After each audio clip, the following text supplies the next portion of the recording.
Hello again, everyone. So, for this lecture, I'm going to go into a little more detail about economic and political globalization. And we're talking about the time period all the way from the mid 1970s to the present. Although we actually have to start a little bit earlier when we're talking about globalization. So, the origins of this kind of economic globalization is the Bretton Woods Conference, which happened in the last year of World War II. And it really was, in many ways, a response to that war. So, a number of national leaders believed that one of the contributing factors to the tensions that resulted in the Second World War were these kind of protectionist economic policies. So, each nation sort of creating a more kind of closed system of trade, and it created an intense set of rivalries and resentments that then kind of exploded into the Second World War. And so there was a desire among many national leaders in Europe and the United States in particular to reverse those kinds of policies in order to kind of help make sure we didn't end up in another global entanglement like the Second World War. And so they all made this commitment to expand international trade. And at the time, they tied currency to the gold value of the US dollar because at that moment, the US was the most powerful nation economically in the world. They also created these organizations that would come to kind of be some of the defining institutions of globalization. And the first one is the International Monetary Fund, the IMF. It had another name earlier, but this is what it eventually came to be called. And this was an organization that was supposed to administer this system, this monetary system, and to help kind of monitor the transactions between wealthier nations and developing nations.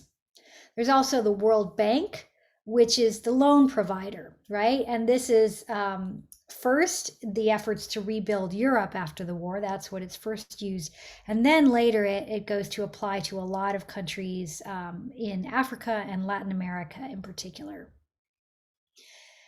And these are also kind of predecessor to what eventually becomes the World Trade Organization, which is the organization that will come to enforce multilateral trade agreements. So another kind of term to understand is this phrase controlled capitalism. So as we know, the U.S. has long been a capitalist country, a country that has a kind of free, open market.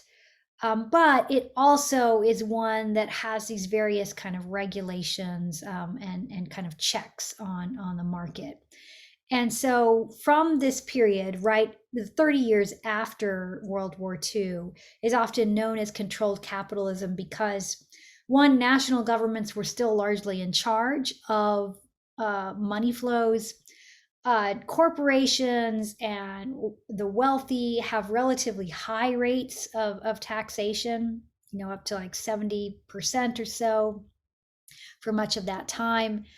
And there's also kind of expansive social programs in what's called the global north. So that kind of refers to a lot of the countries that are actually north of the equator, but it's also a kind of term that refers to wealthier countries, particularly the United States and Europe. And these expansive social programs that offer lots of kind of benefits in terms of just basic resources, but also, social security, education programs, home mortgage programs, all of those things that provide that kind of bigger safety net. But what happens in the 70s is we start to see this kind of fall apart. And part of it is that US based industries just aren't as competitive as they once were.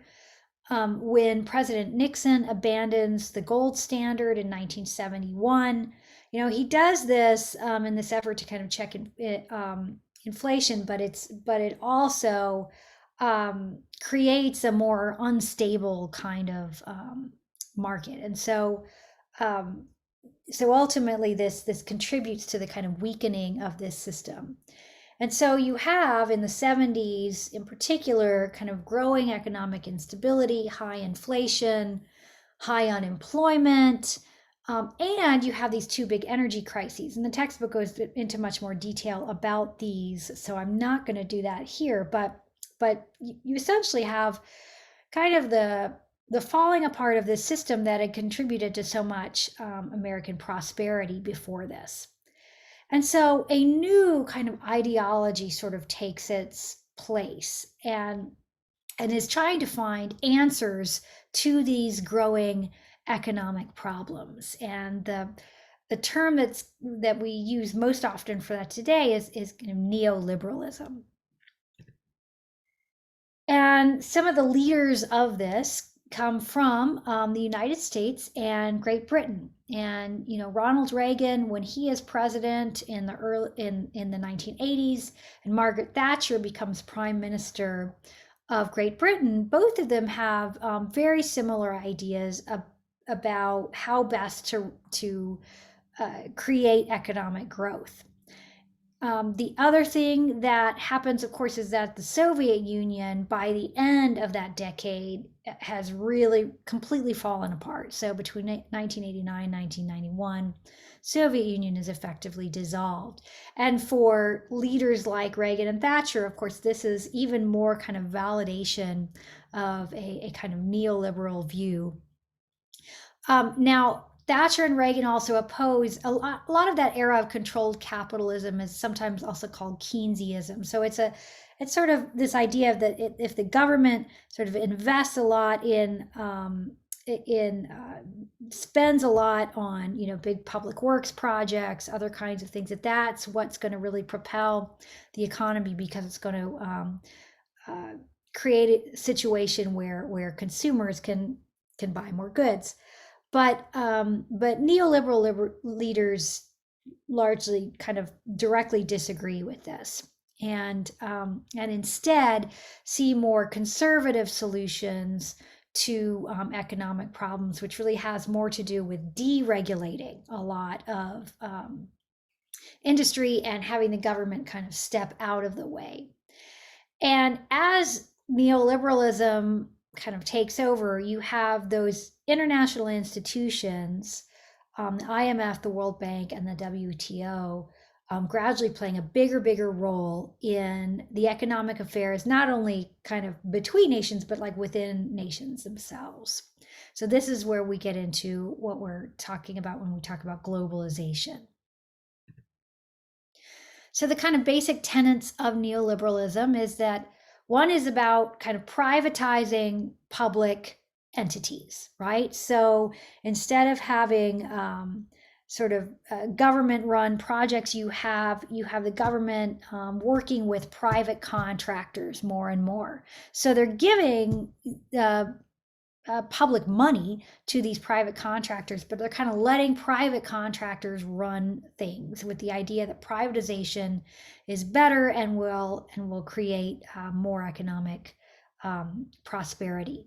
You have a general deregulation of the economy, and increased tax cuts with the idea that if you give these entities more of the money that they made, that they will invest it into creating more economic prosperity, keeping inflation in check, and controlling organized labor. So this is definitely against unions. And as Foner does a good job of kind of tracing that, at this point, unions have been weakened substantially already, and this is really kind of one of the final kind of blows to a lot of union power. And as in the US, as a lot of manufacturing jobs start to leave for developing countries, those were the only kind of remaining union jobs. So you have a real decline in union membership in the US. A general reduction of public expenditures and a kind of downsizing of government, this idea that small government is best. And at the same time, kind of removing all these kind of checks on global financial flows. So this is a set of policies that is initiated by conservatives, but eventually is embraced by leaders such as, Democratic presidents, even such as President Carter to some extent, and even more so, President Clinton. So eventually, this becomes kind of the economic mantra of both political parties in the 90s. So, just a little bit more about how these economic institutions are part of globalization. So, the IMF and the World Bank kind of work together to, as it says here, sort of deregulate world markets. So what they do is these are essentially lending agencies, and so they tell a developing country in Latin America, for example, well, we'll give you this loan so that you can rebuild your economy and you can provide for the people of your nation, but you're going to have to make some structural changes in order to qualify for this loan. So the loan came with lots of strings attached, which generally meant you need to reduce public expenditure, you need to deregulate more things, you need to have sort of private control of a lot of entities that might have been publicly controlled before. And so the belief was that these policies would then create wealth in these developing countries. And also the idea that this money there was this expectation that these loans would be paid back as well. So what a number of developing countries did is they took these loans because they didn't have a lot of choice. And then unfortunately, a lot of these economies don't really prosper to the extent that they had hoped. And so they end up in a lot of debt. And they end up having to make even further cuts to social programs, to education, to healthcare, to those kinds of things, in order to pay back the debt to these global lending agencies. And so unfortunately, it becomes this kind of vicious cycle that a number of developing countries get into toward the end of the 20th and well into the 21st century. So you also have what we call the internationalization of trade and finance. So an expansion of free trade and elimination of trade barriers.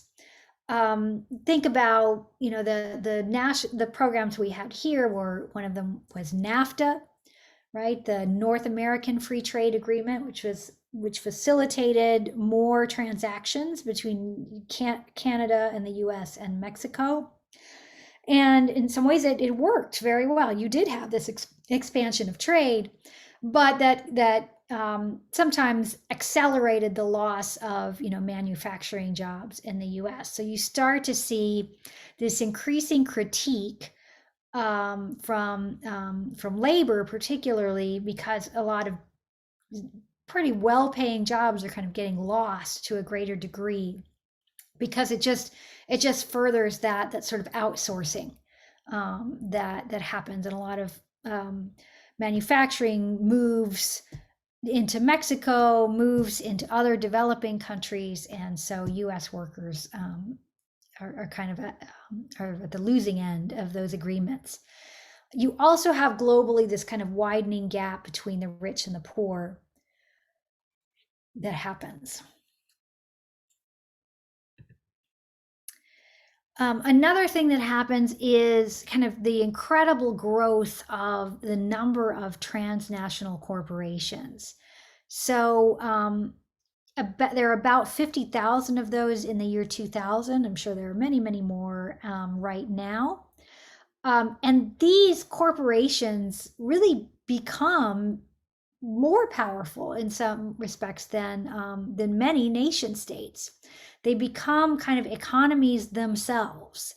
And as it says here, about the top 200 transnational corporations account for about half of the world's industrial output in the year 2000.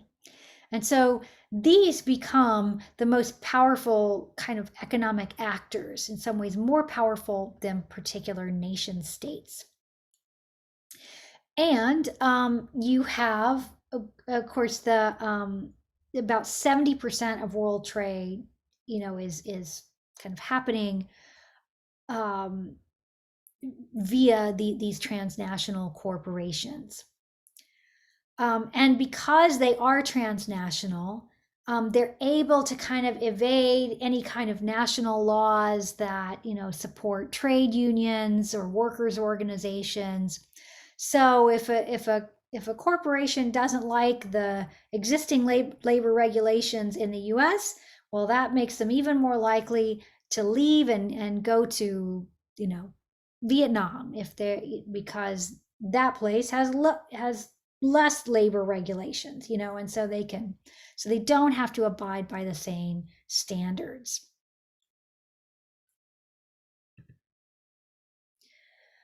And I'm already kind of getting to this in the talk, but really this has a real impact on nation states' power,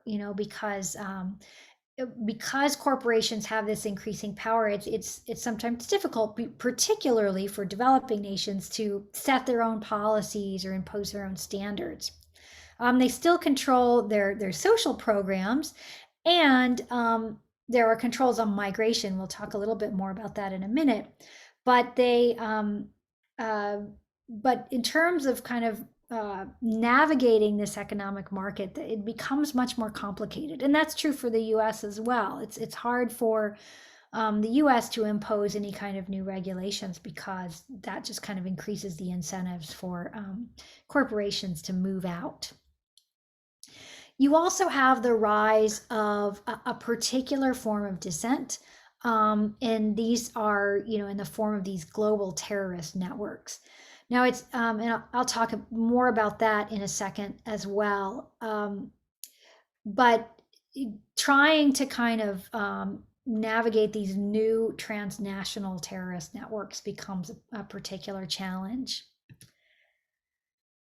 So, and just in some, the main challenges of globalization are that it's uneven, right? Some nations prosper much more than others, and they tend to be the nations that were already wealthy to begin with. So it's one of those things that kind of enriches the nations that already are wealthy, but often further impoverishes nations that are not wealthy. And so it fosters greater global inequality. And immigration also becomes, a key kind of site where you see these tensions play out. Because in many ways, when NAFTA happened, for example, a lot of small farmers in Mexico were impoverished. And so they lost their land and they lost their livelihoods. And so they start migrating to the US in greater numbers. And the US, in response, even further tightens its immigration restrictions.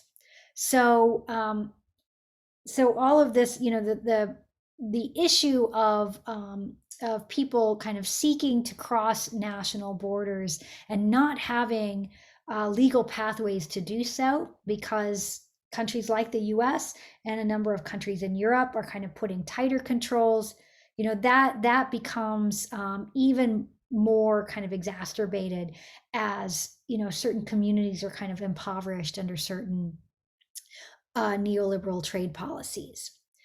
And terrorism becomes this global problem as well. So there have been various kind of local or national forms of terrorism, but now you start to see these global networks. And one of the key examples, of course, is 9/11. But I want to say one more thing here about global income distribution. This is just one example. So this is about numbers in about 2011, so that's about a decade ago. So this isn't really completely accurate today, but in terms of the general dimensions, it's pretty much the same. So you can see this would be the global population divided evenly into five quintiles, and you see you've got 22% of the global population living below $1.25 a day, 40% of the global population living below $2 a day. So all that blue is, of course, all the wealth, right? So you see how the wealth is extremely concentrated in the upper fifth, and even kind of more narrow than that, what today we would, of course, call the 1%. So this is kind of one illustration of the global 1%, right? And how the kind of the expansion of global inequality. And as I said before, we have this growing problem of transnational terrorist networks. So Al Qaeda is one of those that, on the one hand, they are in some ways kind of responding to globalization. So they want the U.S. They see the U.S. as an intrusive power. They want them out of Afghanistan. They want them out of the Middle East in general, and they want them out of the kind of national affairs of the countries of the Middle East. And so it's in some ways a kind of rejection of some of these neoliberal policies, but it's also kind of a manifestation of globalization itself, because Al Qaeda isn't really a nationally based group, even though at that point, Osama bin Laden was organizing in Afghanistan, and then it goes to Pakistan. But they're really hard to kind of trace and to track down, because they're these kind of small cells that are spread across different countries, and it's a continuing challenge. It's not so much Al Qaeda right now, but it is other kind of global terror networks continue to kind of organize across national boundaries, and can be very, very difficult to control or to prevent. And so we had the devastating tragedy of 9/11 as one result of kind of the rise of global terrorism.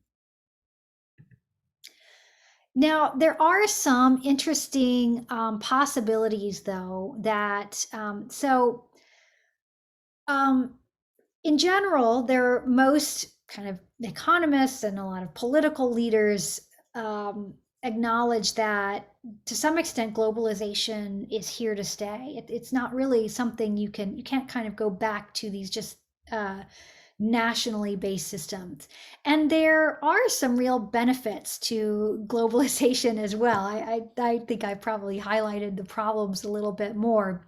But in terms of kind of the access to a greater variety of goods for people, across the world, we definitely see those kind of positive possibilities of globalization. And we do see a kind of creation of wealth. It's just, the problem is, of course, how that wealth is distributed. And so what some have been called for is a kind of, just like we had the nationally based New Deal, a kind of global New Deal that would be an effort to kind of spread the wealth of globalization more evenly and fairly across the global population. And it's talking about, one is like a Marshall Plan. So that was the plan that helped rebuild Europe. Well, some say, well, let's do that for the global South, right? Which includes a lot of debt forgiveness. So all those countries that are still indebted to the IMF, we need to forgive that debt so that they have a chance, right, to rebuild. And increasing these kind of global taxes on financial transactions. So let corporations be transnational, but let them pay into all of these systems, right? And let's end those tax havens that are offshore. Let's make sure that these corporations that are getting huge profits, that more of that money kind of goes back to all of the governments and all of the people who live within those governments, to and back kind of into the public coffers of all of these national governments. And there's also, in general, this call for kind of international labor standards and environmental agreements. So climate change is one of those things that's propelling this for certain. And there's this understanding that really at this point, you can't really have a lot of meaningful environmental policies and have them only be at a national level. You really need to think globally about those things, as well as about labor. So, these are kind of these ambitious possibilities that are being considered today too. So there are reasons to hope for, a more equitable kind of forms of globalization.